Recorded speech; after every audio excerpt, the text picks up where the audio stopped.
Hello, welcome to my series about all Chopin's music.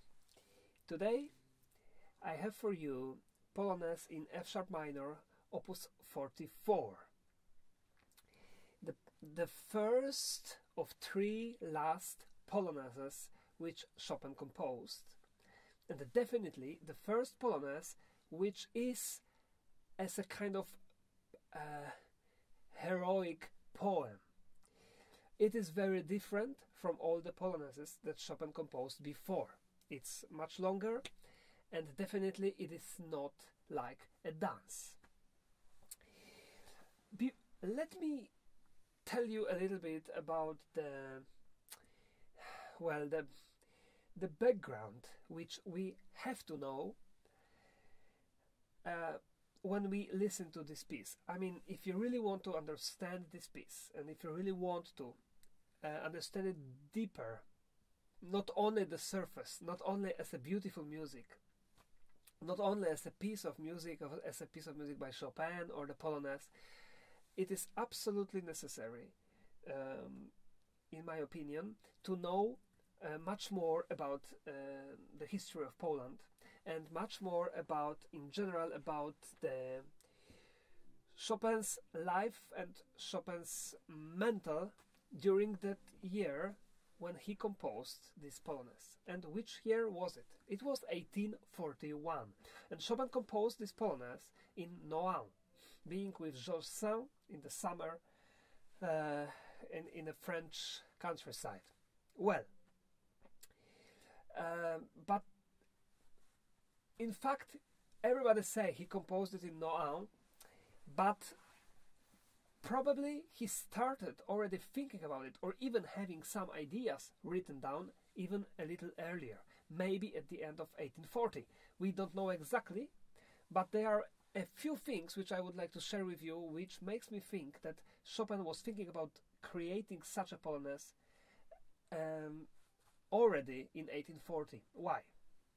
1840 was a year when the greatest Polish poet, Adam Mickiewicz, our national hero, came to Paris and started to work there in the university, having lectures. And he was living there, so of course they were meeting each other many times. They were visiting each other, talking. And of course the main theme of their conversation was art and situation of Poland in Europe. And the situation of Poland in Europe was tragic. It was tragic because we didn't have our own country. We were trying to fight for independence 10 years before, 11 years actually before, in 1830, but we didn't succeed. We lost. We lost the uprising, many people died. There was no hope whatsoever to have our country back. And in fact, can you imagine that from 1840 we still had to wait 70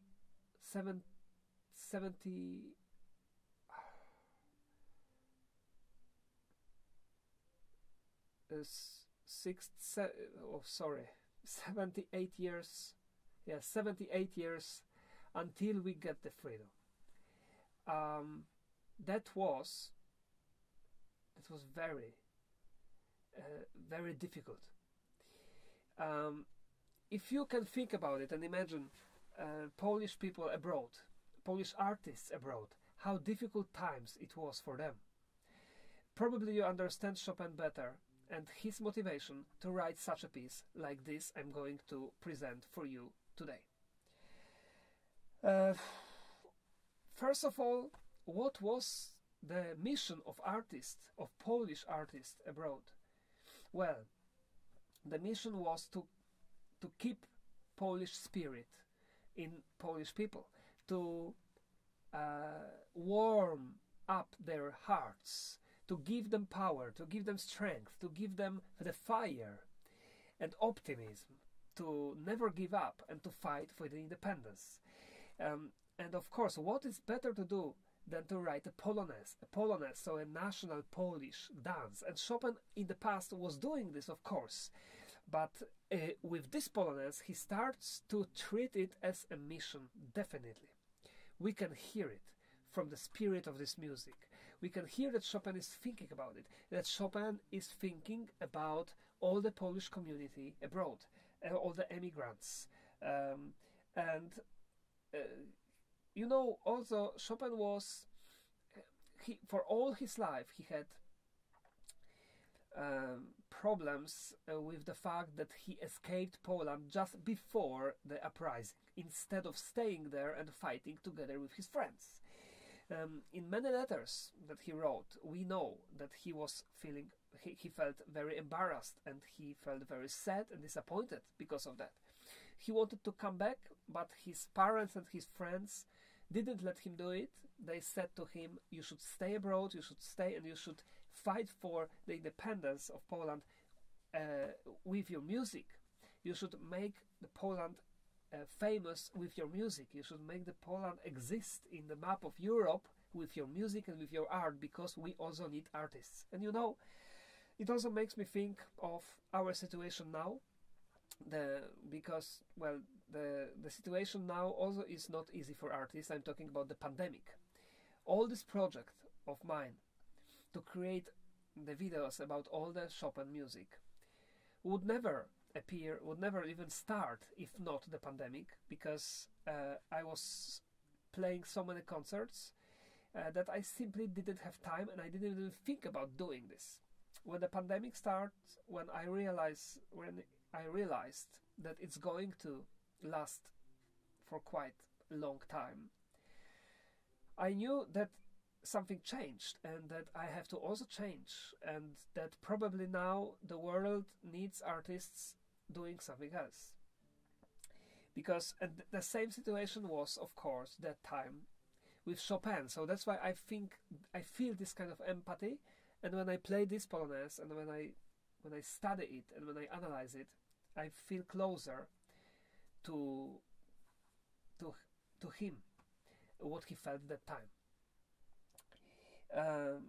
Because it was very difficult for Polish artists. Many of them just resigned. They didn't do anything. They decided that maybe they were waiting, just like now many people are waiting until it will finish.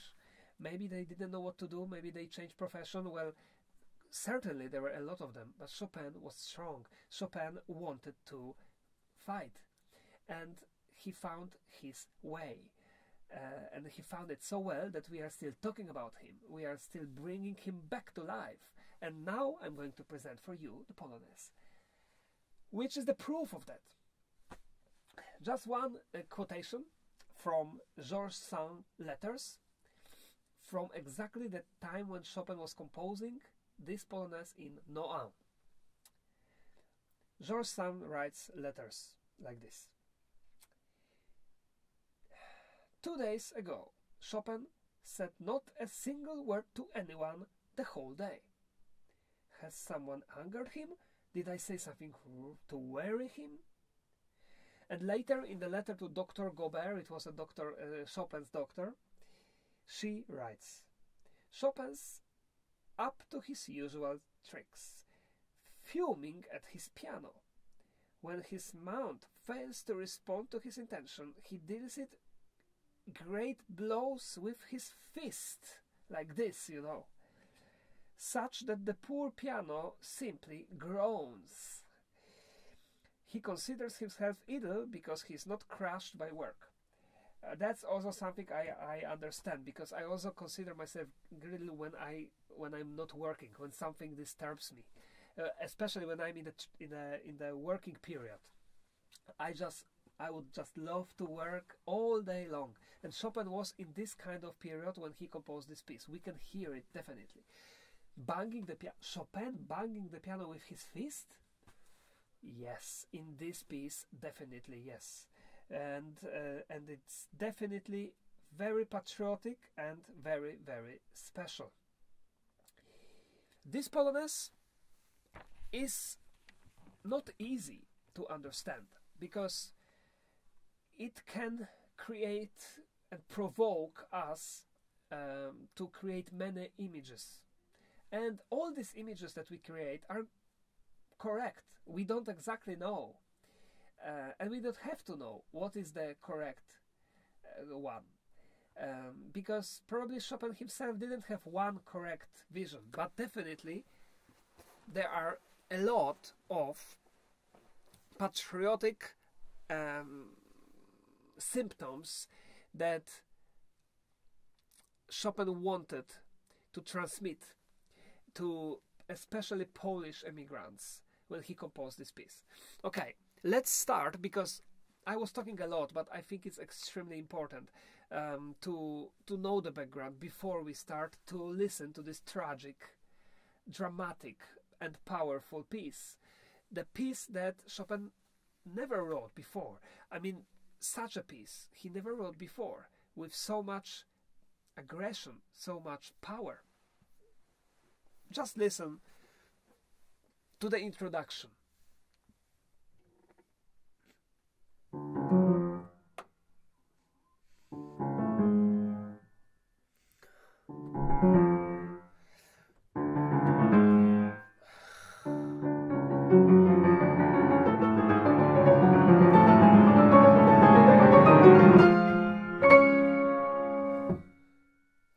What was that?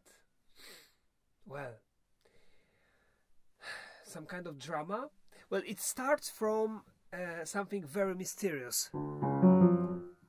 And then the silence, which is even more cold, even colder than what we heard.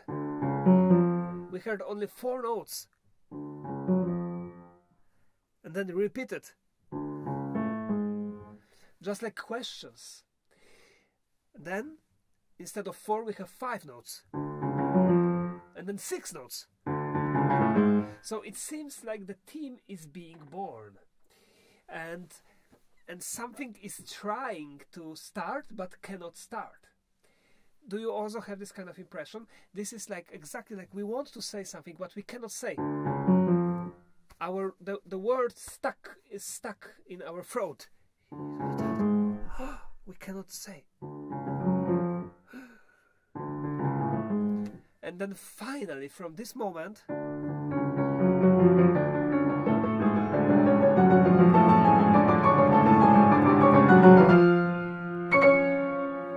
we finally started. We get the freedom. Well, actually, I would say that we created the power to fight. Why I say so? Because what appears next for me is a fight. And to make it more clear, I think it's not really the description of the fight or the image of the fight,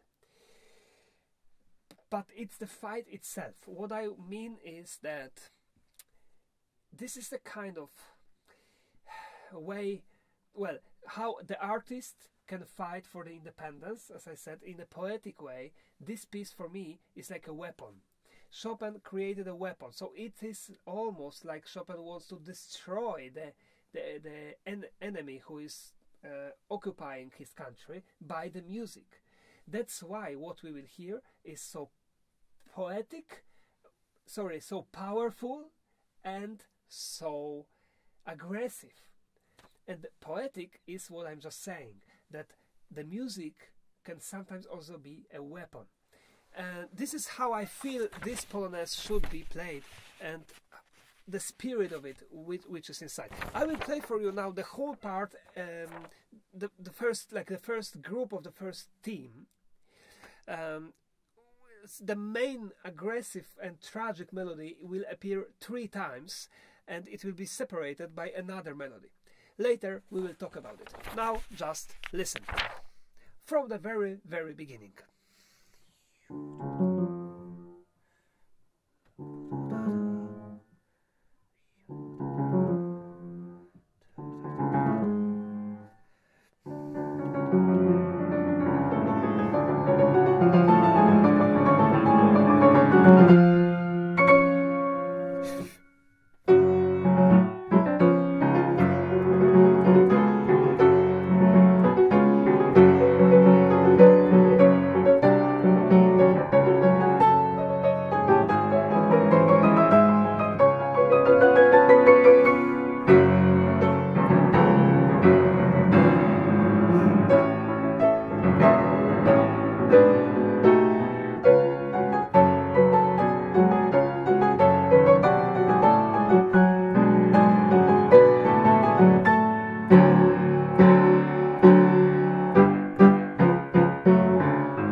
So here, finally something else we can say. Well, yes, it's extremely difficult to play with feelings and emotions, because in fact this is a fight. We are fighting, and it's so dramatic, full of this patriotic power, that it's very hard to control. When the pianist starts to control himself, then usually he's missing this kind of passion and this kind of fight. When he wants to show the fight, then he loses the control very often. So it's extremely difficult, and the pianist needs to have a really great technique and a huge control. And also, definitely, it takes time. It takes time to digest this immense emotions which are in this music.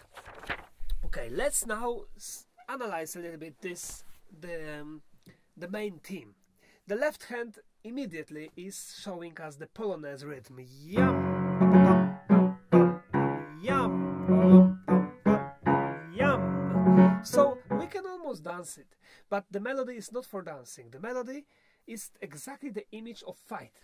Why? First of all, we have 3 notes down, and then 3 up, and then again down. So this is like a fight between going up, down, and going up, going down and going up. It's a symbol.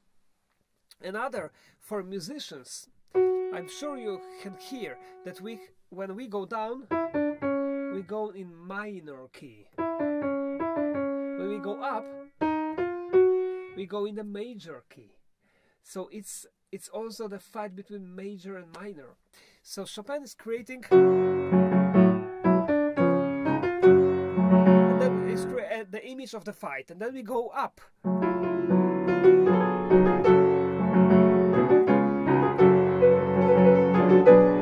more.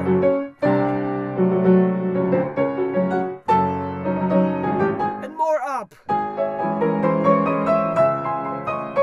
So we reach this part of the keyboard which has a lot of power.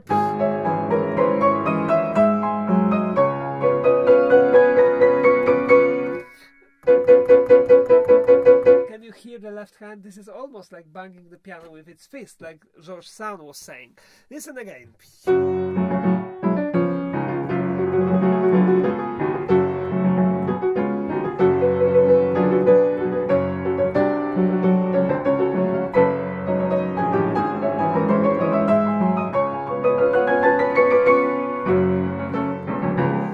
After reaching this part of the keyboard, Chopin is giving the main theme in the left hand 2 times. So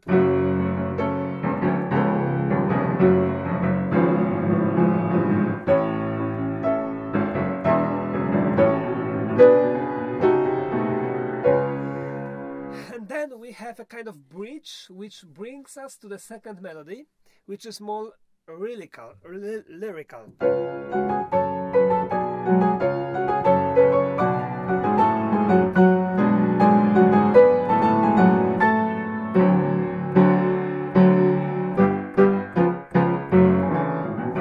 Well, this part of this pam pam pam pam pam is very important, I think, for you.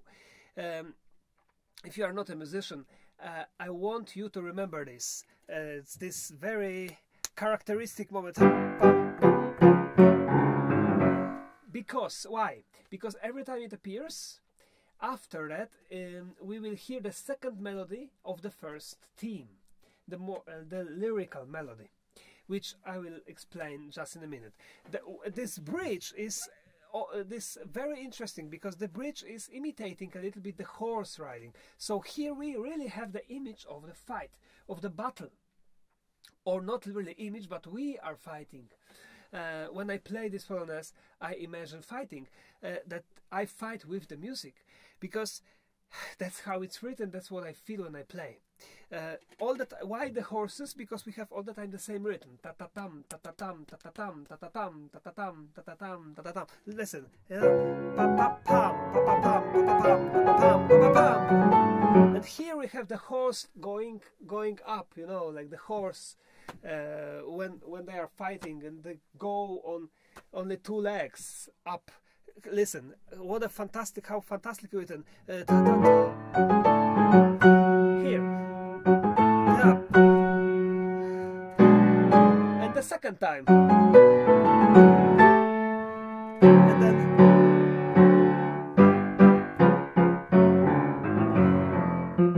And now there is a second melody, which is, in my opinion, a kind of symbol of freedom. So the symbol of what we are really fighting for.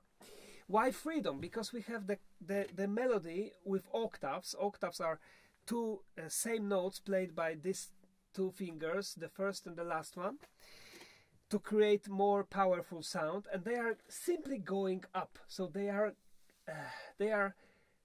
getting free, more free, like this.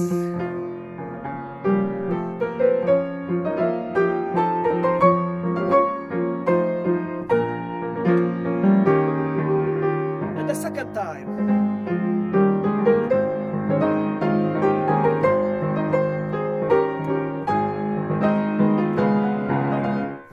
And we go back to the first theme, but this time it's more powerful because we have the theme in octaves and there are much more notes inside. So the piano sounds like the orchestra, the whole full orchestra, and the battle is getting more aggressive and is getting more crazy. Listen.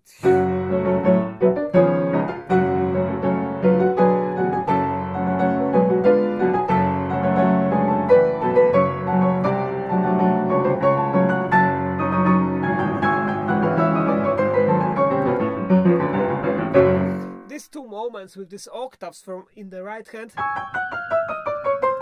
and then the left hand, for me it's almost like destroying the enemy. We want to just destroy the enemy. Once again.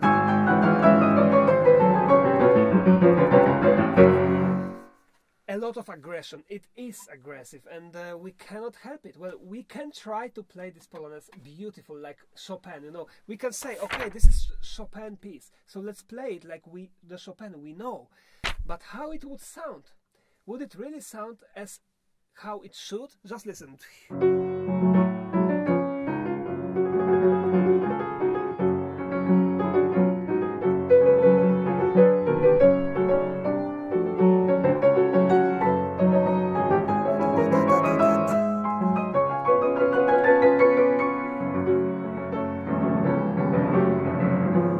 Well, we can play like this. It's still nice music, but we are lacking something. The spirit of this music, what the feelings which are in this music are not there. So that's why I'm saying it's extremely important to know the spirit, to know a little the history of Poland and the spirit of Chopin and the motivation which he had when he was composing this piece. Just to make one thing clear, this is extremely aggressive. As I tell you, it's a fight, so of course killing people and anything like that is something terrible. But it is very important to point out and to note and to remember that all this aggression is not created by itself. It is only because Poland was not free. In the whole history of Poland, we were never really a country who were the aggressor, who was attacking other countries. Unfortunately, fortunately, but our history is very tragic. We were always defending ourselves, and it happened in practically in every war that was in Europe. That was the case. So anyway, this piece is written to make people more brave, to show them that we are powerful enough to fight back, to defend ourselves, to get back our country. Okay, so let's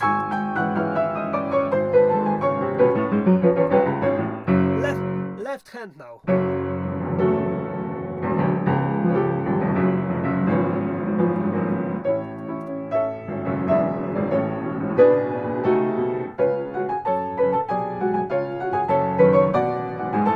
Again, horse.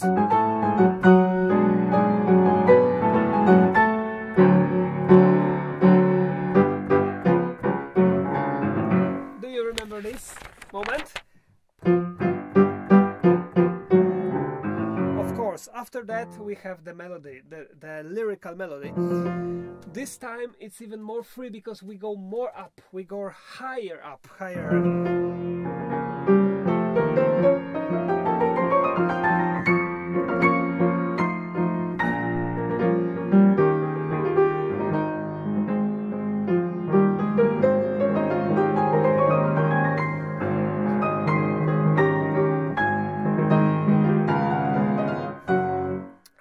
Third time the same theme that was in the beginning, but this time the accompaniment of the left hand is even more scary and wild, because instead of having the Polonaise written like before, this time we don't have it, we have a very scary scale.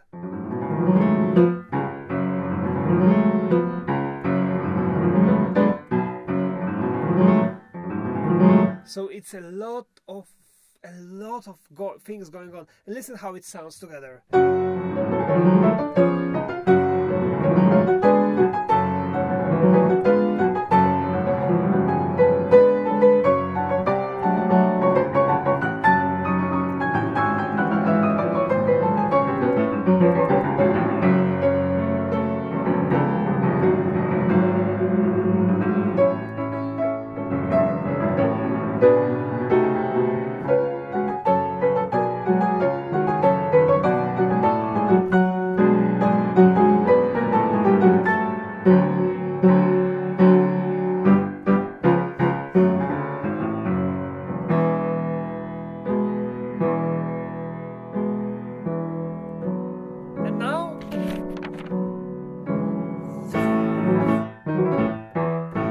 The new part starts, and this is the most strange part in this Polonaise, I think, for everybody, because it completely doesn't sound like Chopin.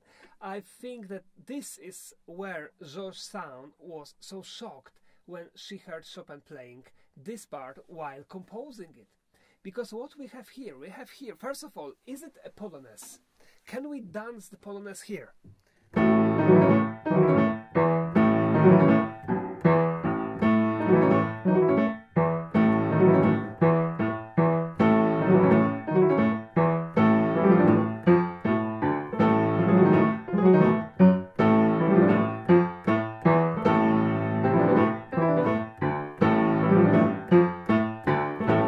Well, no, we cannot, because it's not.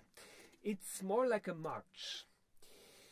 Franz Liszt described this Polonaise. He was absolutely in love with this Polonaise. Well, of course, because Liszt loved such music. So he was playing it and he enjoyed it very much. In this part he heard cannons, the shoots of cannons. We can hear the cannons here. I think we can hear also more things. We can hear the drums. All that.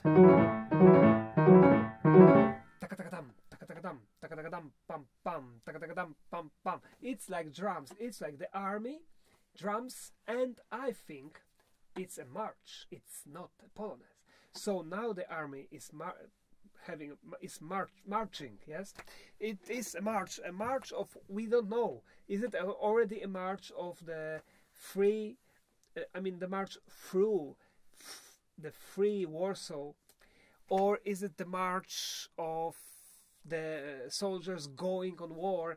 There are so many interpretations and we don't know which is correct.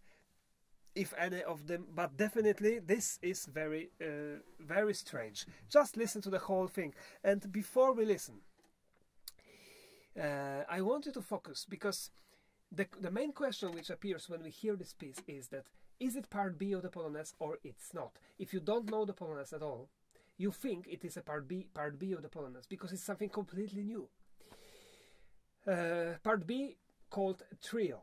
But, well, everybody thinks that this is the part B of the Polonaise until we will hear them something that will show us excuse me, that will show us that it is actually not part B yet. So just listen, and then I will talk about it.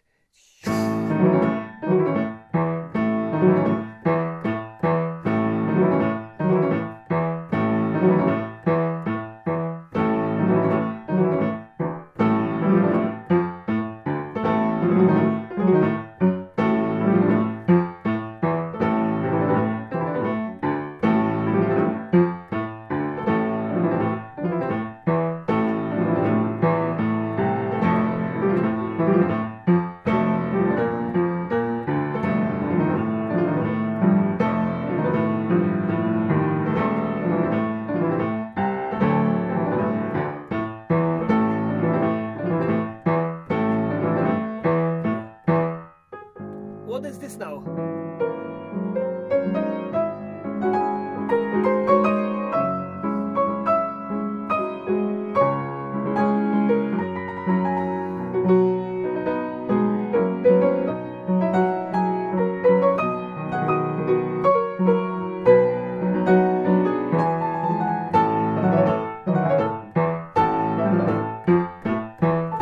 Okay, do you remember this moment? I know it's not an easy question, but this moment we already had 2 times in the part A.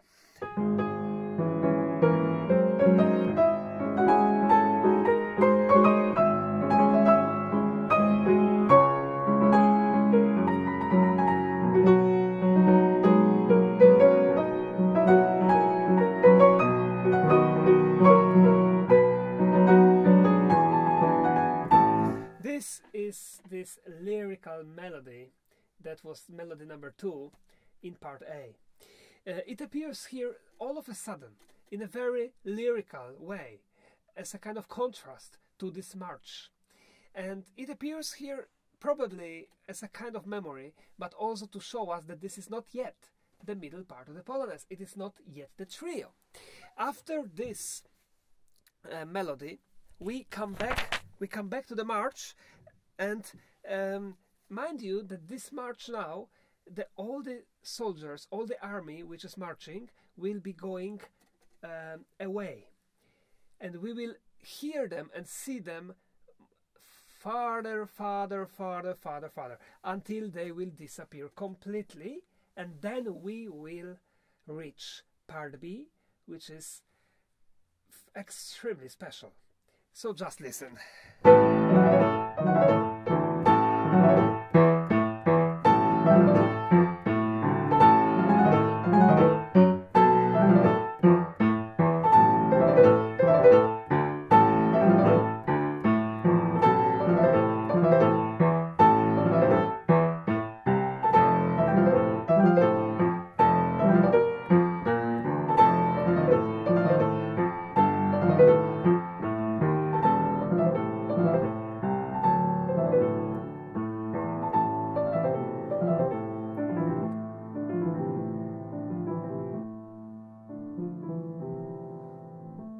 This is part B now. And those of you who know, you know. But those of you who don't know, just listen and tell me what it can be.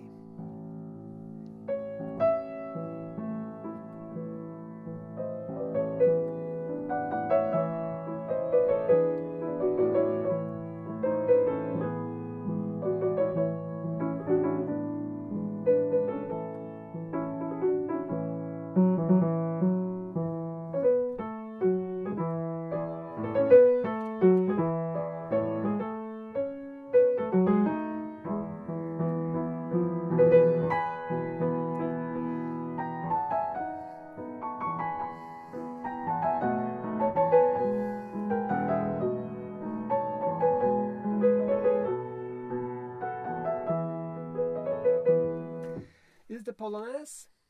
Not at all. Not at all.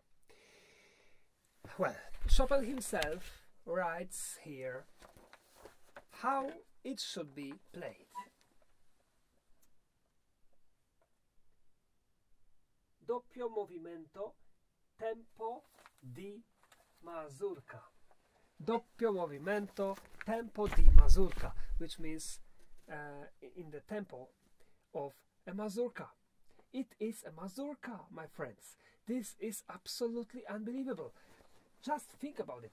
How we can connect in the same piece of music Polonaise, which was a dance of aristocracy, of the king, of high-class people, with the mazurka, which was a folk dance of people who were never let to the aristocratic salons. They never danced the Polonaise. And here comes a very deep topic to talk about. We can have many different interpretations of this, why we have here a mazurka. Of course, Chopin never told us this, so we can only guess.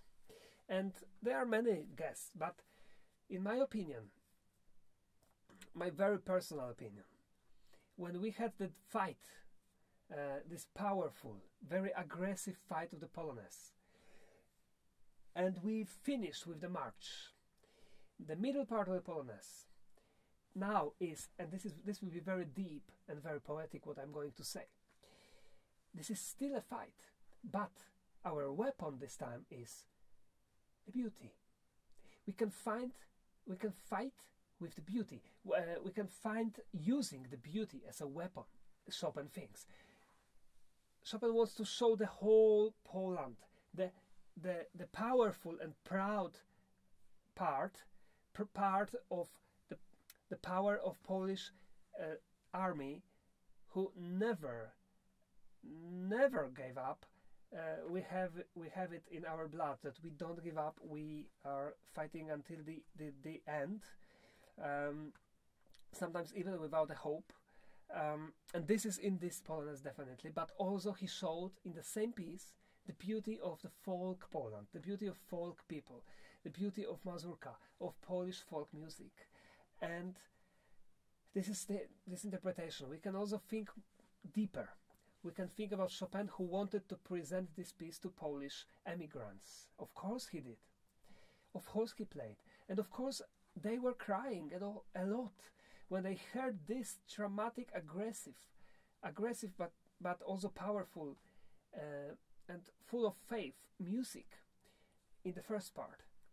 They were completely touched. But then when they heard the music of the heart of Polish heart, of folk Polish music, so close to everyone who were dancing it on the parties and playing it in the countryside, they heard the soul of Poland, the heart. So the heart of this mazurka, of this Polonaise, is a mazurka.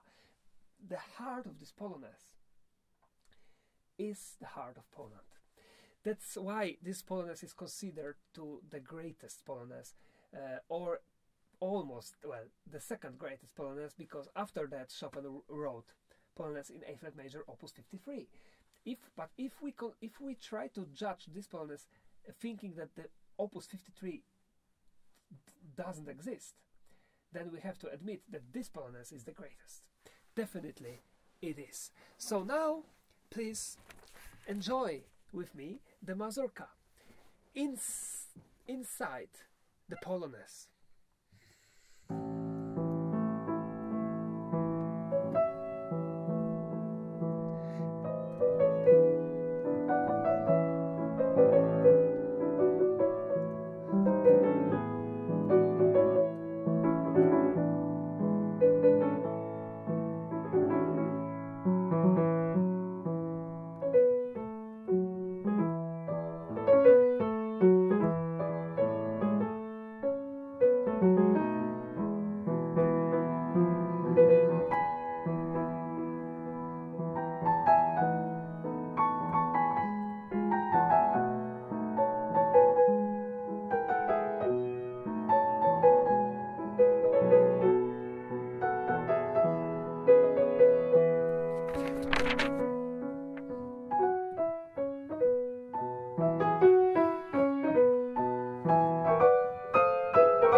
second melody. Listen to this sensual melody.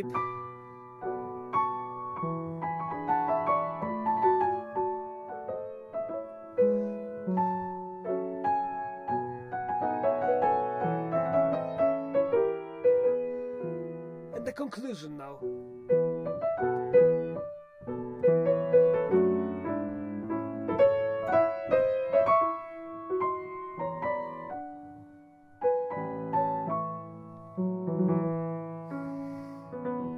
Again, in another key, another color, another mazurka, means kujawiak.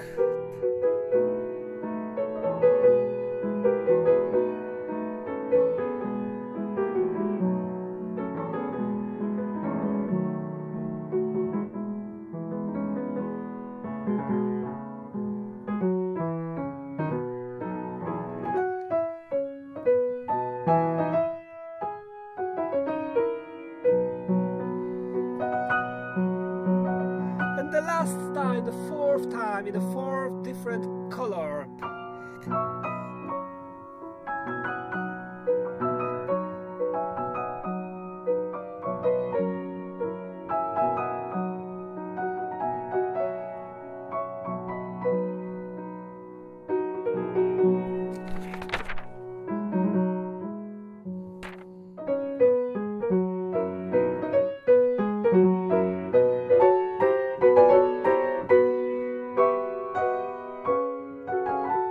The second melody.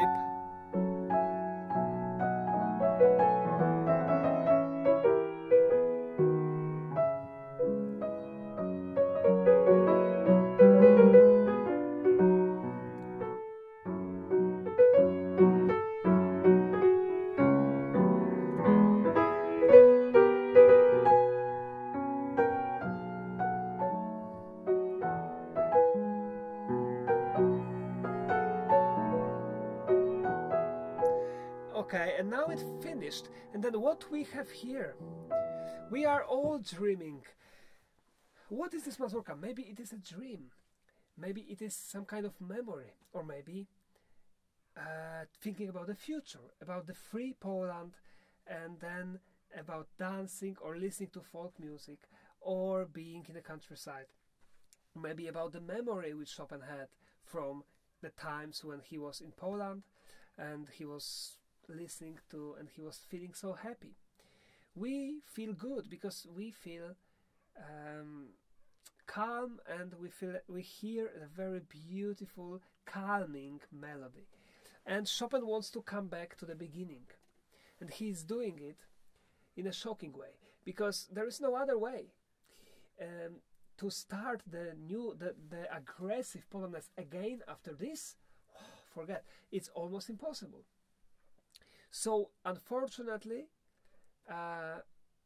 this will be a very sudden and brutal reality, because when we are in this dreamy mood, suddenly in the left hand we have the beginning of the Polonaise. Do you remember? Here, listen what we have in the left hand.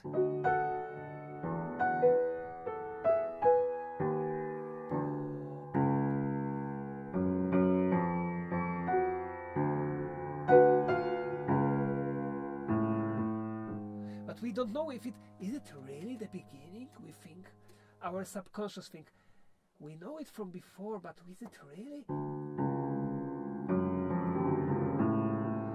And then suddenly,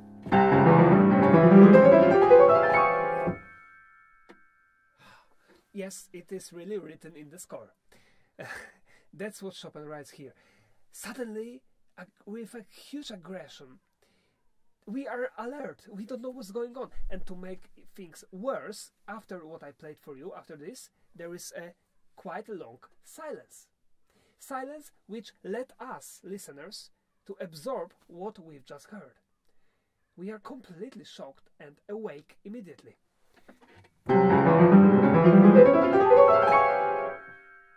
And then, again, the same thing.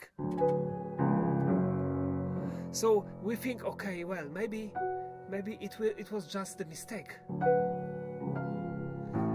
Maybe it was a bad dream what we've heard. And then suddenly again. And then after that, well, unfortunately we were correct. We heard the beginning. So we are in the beginning.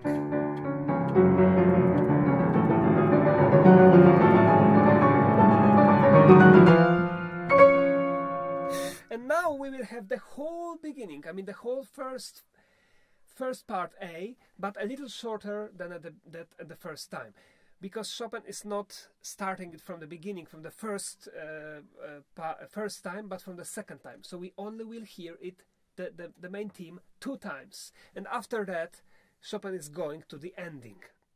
So just let's listen to this.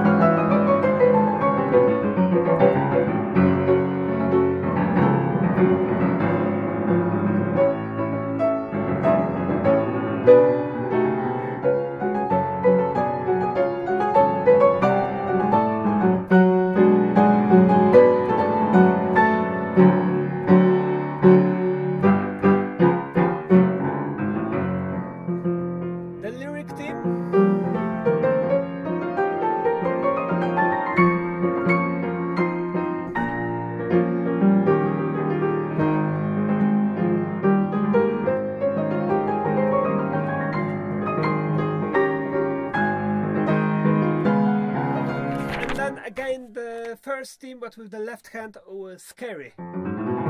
So listen.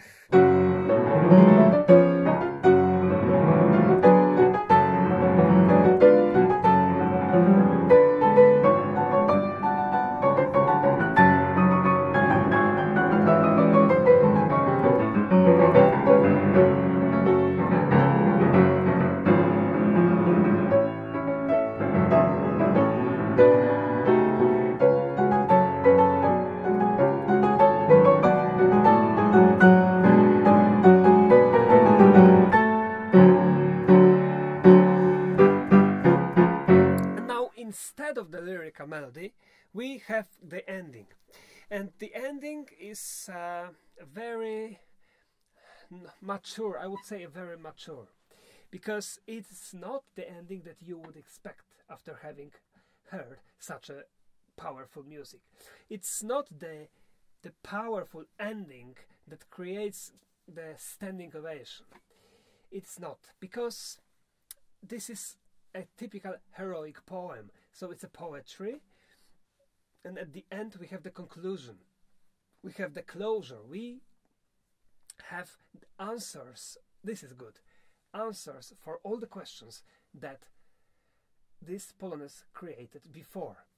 We have, in a way, a unification of mazurka, as we've heard, and the Polonaise that we've heard together. It's just so touching and very difficult to describe in words. So just let me play for you, and then let's conclude this video. So let's listen from beyond.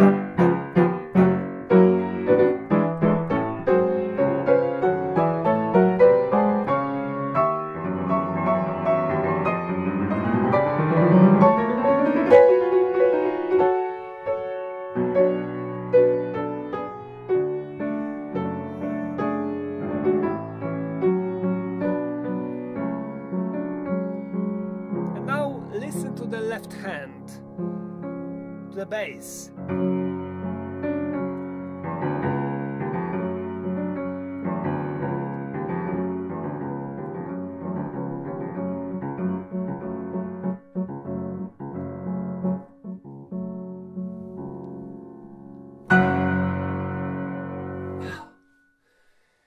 Well, the last note is loud, but before we are just falling asleep or dying. And we hear for the last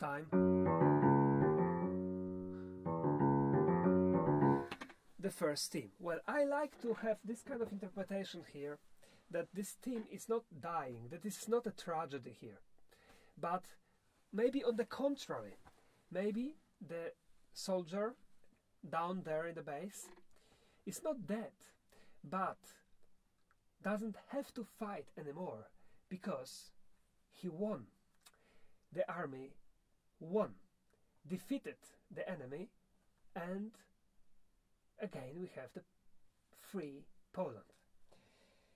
And in a way, the next Polonaise, Polonaise in Opus 53 in A flat major, the heroic one, is the continuation of this one, because there we will hear the triumph of freedom in a way, and the proudness of Poland. So I think those two Polonaises should be played together, and maybe one day I will make such a program and play it in concerts, to have them played one next to each other, because the second, as I said, this is like the second one is concluding what we've heard here. Very touching, very beautiful, fantastic piece of music. If you want to listen to the fantastic recording of it, I strongly recommend to listen to the Artur Rubinstein performance in Moscow. You can find it on YouTube. There is a whole recital recorded, and he starts this recital from this Polonaise. So if you write on YouTube Rubinstein Moscow, it's enough. You can find it and listen to the first piece. How noble, how fantastically elegant and great playing, really. Full of Polish, true Polish spirit. Thank you very much for watching, and I invite you to my next videos. Only 2 Polonaises left. Bye bye.